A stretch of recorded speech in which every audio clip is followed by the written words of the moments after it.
Our next factor is air mass. And mass and weight aren't the same thing. If you're doing formulas, you have to keep them separate and be sure to use the right one.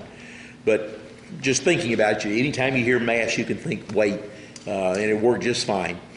Greater air weight does make your bow more efficient. It absorbs more energy from the limbs of the bow. It's going to make your bow quieter, and that's why it is. There's less energy left over for the bow to vibrate. So you should always use the very heaviest arrow that acceptable trajectory is going to allow.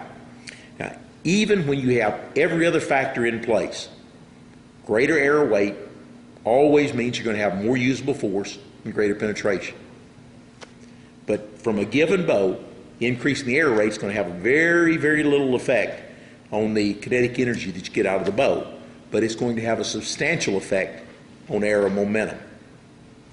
Now, when all else is equal, tissue penetration is directly proportional to the arrow's impact momentum.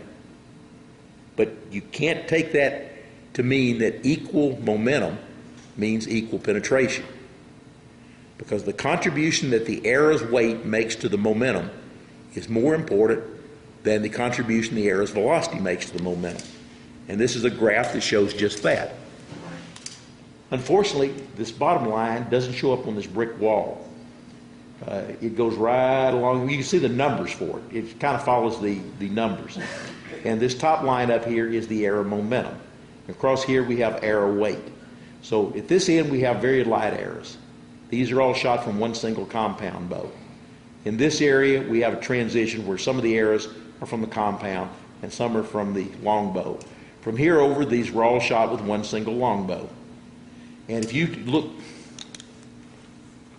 this thing keeps beeping at me.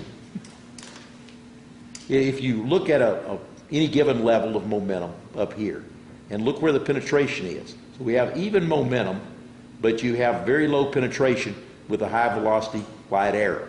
And over here with the heavy arrow at low velocity, you have very high penetration. The other thing you want to look at in this graph is these lines are virtually parallel, where you have just the compound.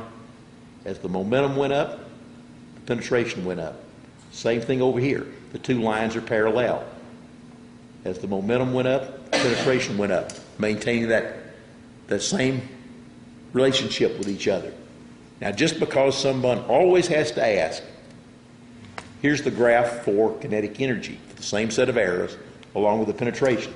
And again, you can't see the blue line, but you can see the numbers. It's the same blue line we had before. You can see we have very high kinetic energy, but we have the lowest penetration over here with these light arrows. And we're going all the way up to 86 foot-pounds here and having around 11 inches of penetration. And over here, we have our big heavy arrows, very low kinetic energy, with penetration up here not quite double, but this is down here 34 foot-pounds, way less than half the kinetic energy. There is no relationship between kinetic energy and penetration. You cannot use kinetic energy to predict penetration in any form or fashion. It just, anytime you try to work out a relationship between them, it just doesn't exist. It's not there. And that's because of the factor that mass's contribution is more important than the contribution that velocity makes. So it's way past time that people start rethinking how they're using this kinetic energy thing. Now, there's a really good way, good example to think of them and remember what the relationship is. Now, if we have a locomotive that weighs 200,000 pounds, it's going 1.5 miles an hour, it crashes head-on into a 40,000-pound truck that's going 3.5 miles an hour. Which one gets pushed backwards? The truck gets pushed backwards. The truck has 25% more kinetic energy than the locomotive, but the locomotive has twice the momentum of the truck. So, and that's the big difference between momentum and kinetic energy. Kinetic energy governs how hard something hits, but momentum measures how much forward push it has. And confusing kinetic energy and momentum gives you pretty shocking results.